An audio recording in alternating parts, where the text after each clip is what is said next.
La porte du fort des Têtes, au-dessus de Briançon, vient de se refermer sur ce qui sera sa dernière utilisation militaire. En effet, ce fort classé au patrimoine mondial de l'UNESCO va connaître une nouvelle vie, civile cette fois, après quelques années de travaux. Je vous propose de revivre cette dernière journée avec les militaires de la 27e brigade d'infanterie de montagne, entre le fort des Têtes et le site d'Égondran à Montgenèvre. Cet exercice de patrouille de combat hivernal que l'on a mené pendant 5 jours dans le Briançonnais s'inscrit dans le cadre de notre préparation opérationnelle, puisque en tant que chasseurs alpins, nous faisons partie de la brigade d'infanterie de montagne.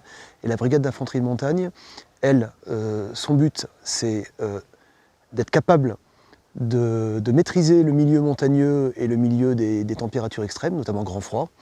Et pour cela, nous menons des entraînements dans la durée. Là, c'était un exercice qui durait 3 jours, en haute altitude, ponctué d'un certain nombre de restitutions de savoir-faire dans un cadre tactique.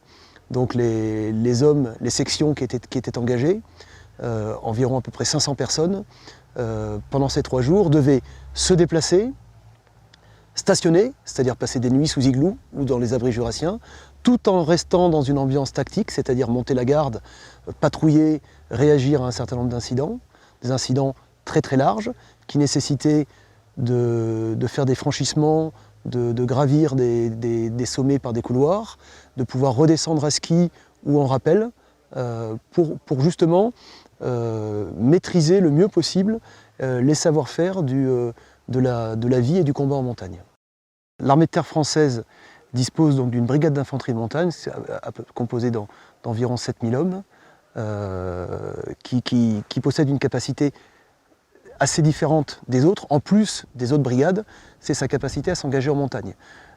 On a dans cette capacité des opérations montagne et grand froid, on a vraiment deux volets, la pratique et surtout la maîtrise du milieu montagneux, c'est-à-dire tout ce qui relève de la verticalité, et qui a des implications aussi dans le milieu urbain, avec nos villes qui aujourd'hui sont des villes de plus en plus hautes.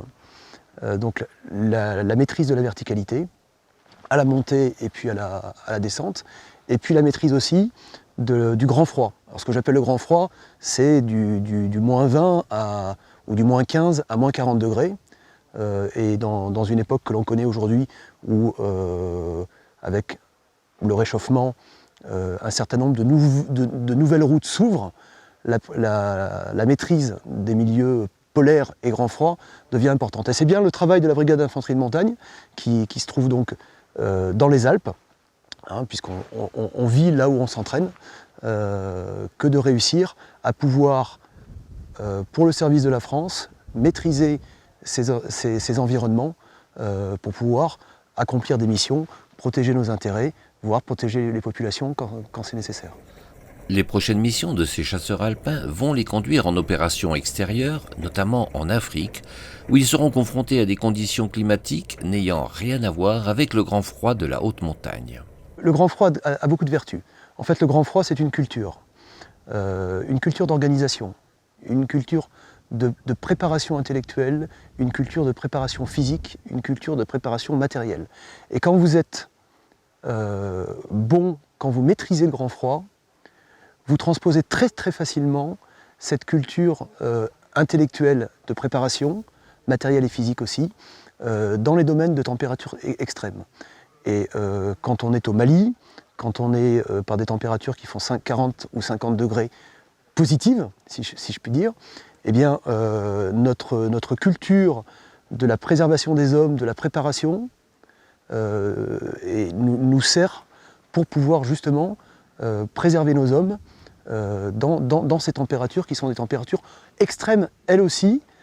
Résister aux conditions extrêmes de la montagne tout en restant un militaire toujours prêt à réagir, cela nécessite un équipement conséquent, loin de celui du randonneur du dimanche. Pour le poids total, je dirais le sac ça peut monter à 20 kg si ce n'est pas plus. Ça dépend après de combien de jours on est censé tenir, sans avoir d'approvisionnement. Le gilet donc avec les plaques équipées c'est normalement une dizaine de kilos. Le fusil c'est 4 kg environ. Voilà, après donc c'est environ, on est à 30 à 40 kg. Et dans cet environnement magnifique mais parfois hostile, la montagne soude nos chasseurs, responsabilise nos cadres. Et c'est cet esprit particulier qui va du chasseur jusqu'au lieutenant, jusqu'au colonel et jusqu'au général, esprit, si je puis dire, quelque part de camaraderie, avec une hiérarchie, qui est le fondement de l'efficacité de notre armée, mais un respect mutuel qui fait que chacun veille les uns sur les autres, ou chacun veille l'un sur l'autre, et donc aide celui qui est en difficulté à monter jusqu'en haut. Et du colonel au simple soldat, c'est la même fierté d'appartenir à ces troupes d'élite.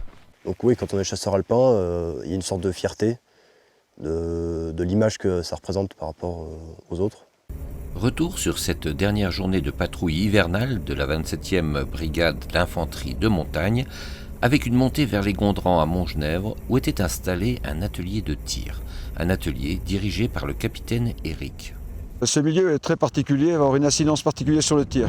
Que ce soit aussi bien lié à l'altitude, en sachant que la pression atmosphérique diminuant, on a nos armes qui, lorsqu'on les règle sur le bas de la vallée, les conditions de cette altitude aura une incidence sur les réglages. On a également un gros problème lié avec les problèmes de site, négatifs et positifs. Les personnels sont également confrontés à des conditions climatiques qui vont avoir des effets sur la tenue de l'arme, les doigts gelés, les problèmes de visibilité.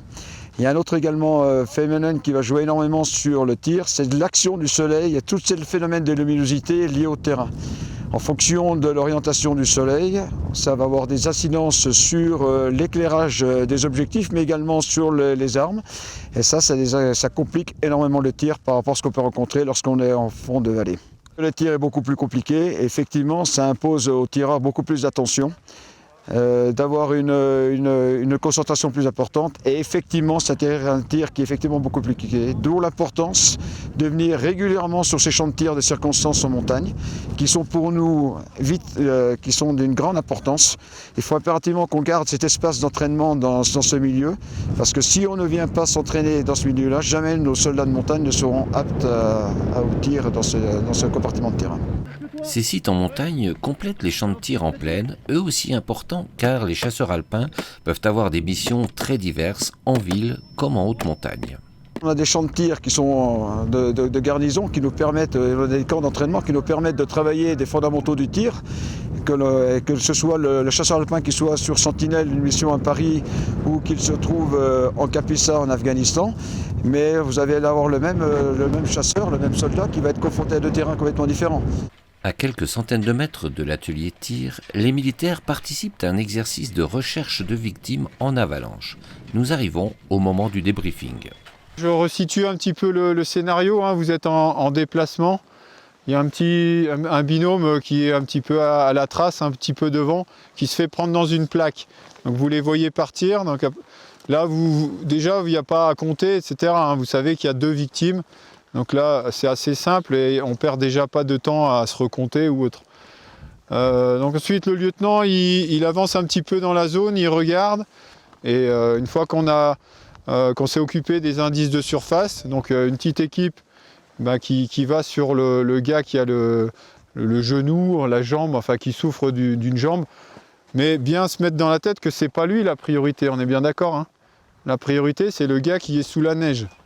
Petit rappel, le groupe doit être au maximum autonome, mais sans oublier les autres moyens de secours.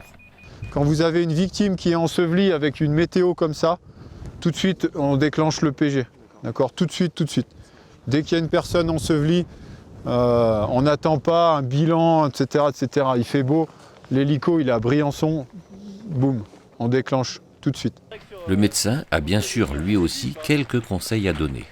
Vous, votre priorité, bien sûr, une fois que vous avez localisé la victime, c'est d'aller à la tête. Okay ? C'est votre effet majeur, allez à la tête pour libérer les voies aériennes. D'accord ? Alors là, effectivement, pendant le dégagement de la victime, ça a été fait globalement rapidement, mais à un moment, il y en a qui ont essayé de mobiliser, de tirer les bras, machin, je sais pas quoi, ça, à la rigueur, on s'en fiche. Hein, vous, votre priorité, c'est d'aller libérer les voies aériennes supérieures, donc pour enlever le bouchon de neige, d'accord ? S'il y en a un. Et à ce sujet, dans la phase de dégagement, il faut être quand même vigilant. Vous êtes sur quelqu'un qui est enseveli, inconscient et jusqu'à preuve du contraire. Donc pour vous, il faut vraiment être précautionneux dans la mobilisation de la victime. Il faut la mobiliser au minimum parce que vous ne savez pas si elle a des lésions traumatiques ou pas. Après le tir sur cible et plusieurs exercices techniques ou de survie, les soldats de montagne étaient enfin confrontés à un scénario opérationnel avec la prise d'un village. Ici on se trouve au village de Poète-Morand, sous les Gondrans.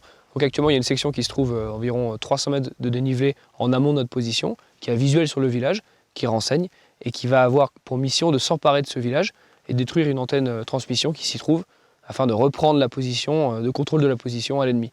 Donc actuellement il se trouve au-dessus de notre position, il prépare la mission et d'ici 1 heure il devrait arriver sur le village, le boucler et s'emparer de la position en une trentaine de minutes. Ensuite ils fouilleront puis ils retourneront dans la vallée pour finir leur exercice.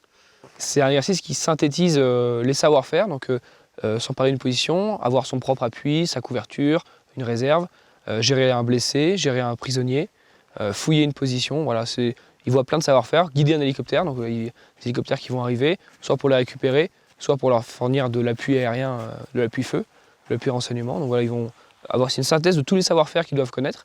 Et l'avantage de le faire ici, c'est qu'ils vont combattre l'ennemi. Il faut qu'on voit qu'ils combattent seulement l'ennemi et qu'ils ne combattent pas le milieu. Voilà, parce qu'on est en montagne, c'est dur, et le froid, l'altitude. Donc voilà, l'avantage d'une unité de chasseurs alpins, c'est qu'ils savent combattre l'ennemi sans combattre le milieu.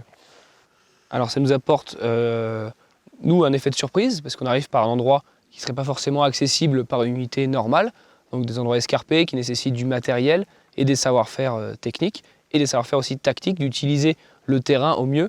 On a des gens qui sont aguerris à ce genre de technique de combat, qui savent utiliser un relief escarpé, qui savent s'affranchir de la difficulté du relief pour aller par un endroit inattendu s'emparer d'une position. Donc là, en l'occurrence, c'est ça. Le plus simple pour arriver ici, c'est la vallée, une axe carrossable qui se trouve à 100 mètres de ma position. Et ici, beaucoup plus compliqué d'arriver par les hauts, enneigé, il faut absolument des skis pour arriver, et donc un endroit beaucoup plus inattendu pour l'ennemi, donc avec un bon effet de surprise sur l'ennemi. Une mission d'attaque réussie pour le lieutenant Benoît et les hommes de sa section. Nous nous sommes infiltrés par une route militaire, ensuite nous l'avons quittée pour avoir plus de discrétion. Et donc nous nous sommes infiltrés dans les bois en arrivant en contrebas du village. À ce moment-là, on a eu un point d'éclatement où j'ai envoyé l'appui un petit peu plus en hauteur, au-dessus de nos positions, de façon à avoir des vues sur le village. Donc grâce à ça, ils pouvaient nous renseigner sur la présence ennemie, la position des ennemis, et également lorsqu'on a lancé la base d'assaut, ils pouvaient appuyer par le feu notre progression. Et donc le deuxième groupe avec lequel j'étais, l'assaut, une fois que nous étions appuyés correctement, on est venu s'emparer physiquement de la position sur laquelle nous avons détruit 2 ennemis, blessé un ennemi, et il y en a un autre qui s'est rendu. Si les chasseurs alpins savent combattre l'ennemi sans combattre le milieu, ce n'est pas sans difficulté. La première difficulté, c'est la difficulté humaine, puisque donc on est à notre 3e jour de mission, donc il y a déjà une fatigue qui diminue les capacités physiques, mais aussi mentales de tout le monde. Donc c'est à prendre en compte dans le plan de bataille. La deuxième difficulté, c'est d'essayer d'établir des ordres simples, puisque si déjà c'est compliqué, on est sûr que ça ne va pas prendre. Et ensuite, effectivement, en fonction du terrain, donc on a commencé notre progression à ski. On a ensuite dû retirer les skis et les mettre sur le sac. Donc on avance moins vite, on avance plus bruyamment. On a réussi à faire une base où on a déposé en fait tous les sacs avec les skis. Donc on est venu uniquement vraiment en tenue de combat en lice. Donc à ce moment-là, ça prévoit aussi une logistique, il faut laisser un personnel sur place. Donc prise en compte de la fatigue, prise en compte du terrain, et également des ressources des personnels sur ce qui reste en munitions, ce qui reste en armement, pour utiliser au mieux les compétences de chacun au bon endroit. C'était donc la dernière journée pour les militaires à partir du Fort des Têtes à Briançon, mais pas la fin de leur présence sur ces terrains d'exercice en haute montagne. Briançon est une place militaire et un patrimoine qui est inscrit à l'UNESCO, et ce qui fait sa singularité. Que l'on puisse mettre en valeur ce patrimoine, je pense que c'est très bien. Nous, on est très heureux d'avoir pu encore faire cet exercice dans ce fort qui fait 50 hectares, qui est énorme, qui a une histoire extraordinaire. Donc on est très heureux d'avoir pu faire cet exercice ici. Maintenant, si on peut trouver un moyen de le valoriser pour lui permettre de vivre et d'avoir une nouvelle jeunesse, moi je pense que c'est très bien. Il reste encore beaucoup de forts, voilà. Et le Briançonnais, que ce soit sur la partie des Granons, des Gondrans, tous ces terrains restent militaires. On y a des postes de montagne, on a des kilomètres de route militaire. C'est pour nous un terrain d'entraînement privilégié, notamment pour nous préparer aux opérations montagne et grand froid. Donc voilà, l'avenir du Fort des Têtes au-dessus de Briançon, je pense que c'est très bien qu'on puisse le valoriser. Et nous, il nous reste encore un large champ d'expression pour pouvoir continuer à nous entraîner.